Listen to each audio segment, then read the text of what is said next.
Akulah jalan, kebenaran, dan hidup. Renungan diinspirasi dari Injil Yohanes bab 14 ayat 1-6. Janganlah gelisah hatimu, percayalah kepada Allah, percayalah juga kepadaku. Di rumah Bapakku banyak tempat tinggal. Jika tidak demikian, tentu aku mengatakannya kepadamu. Sebab aku pergi untuk menyediakan tempat bagimu.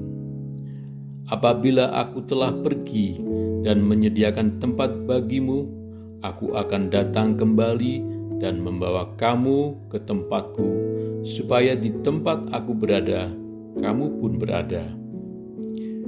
Kemana aku pergi, kamu tahu jalannya.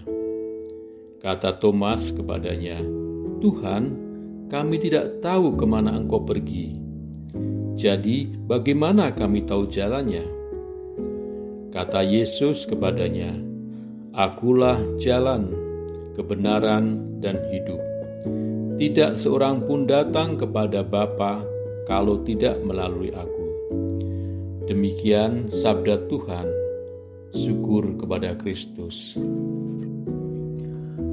Thomas adalah murid Yesus yang selalu gelisah, ragu, dan suka menuntut bukti kepada Yesus.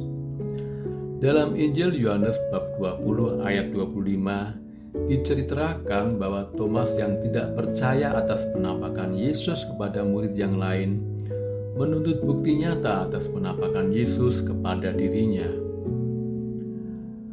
Thomas kembali menunjukkan sikap ragu dan gelisah karena tidak tahu kemana Yesus akan pergi dan di jalan yang mana untuk dapat mengikuti Yesus. Yesus pun memberikan penekanan tegas dalam Yohanes bab 14 ayat 6 bahwa Akulah jalan, kebenaran, dan hidup. Tidak ada seorang pun datang kepada Bapa kalau tidak melalui aku. Kegelisahan dan keraguan Thomas sebetulnya juga mewakili perasaan dan pikiran sejumlah pengikut Yesus termasuk saya. Sementara Yesus pergi untuk mempersiapkan tempat bagi kita di rumah Bapa, kita pun diminta untuk tidak gelisah, percaya kepada Bapa dan kepadanya. Namun, karena keterbatasan pribadi dalam mengenal dan memahami Yesus, membuat saya terkadang bersikap bodoh, inkonsisten, bahkan berpaling dalam berelasi dengan Yesus. Sampailah pada suatu waktu di mana saya dapat memahami makna sabda Yesus. Akulah jalan, kebenaran, dan hidup. Tidak ada seorang pun datang kepada Bapa tanpa melalui aku.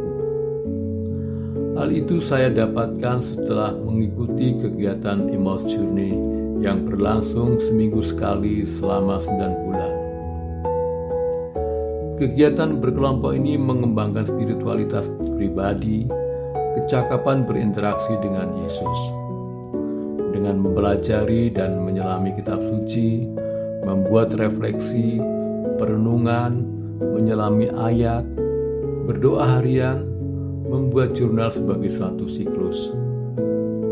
Proses itu akhirnya mengarahkan pola hubungan pribadi yang lebih mendalam dengan Allah.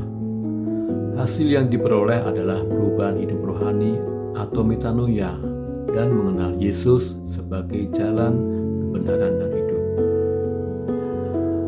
Melalui Yesus Allah menyatakan kehendak, mengungkapkan isi hatinya, memperlihatkan kerinduannya, supaya kita mengenal, mempercayai, dan menyelami cara pribadi.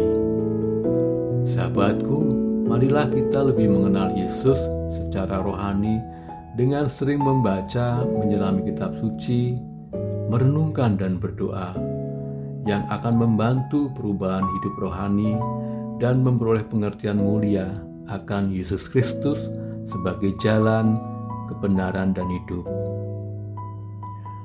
Doa, Bapa yang Maha Kasih, tuntunlah aku untuk lebih dalam mengenalmu dengan menyelami sabdamu melalui putramu, serta mampu meneladani hidup putramu sebagai jalan, kebenaran, dan hidup. Amin.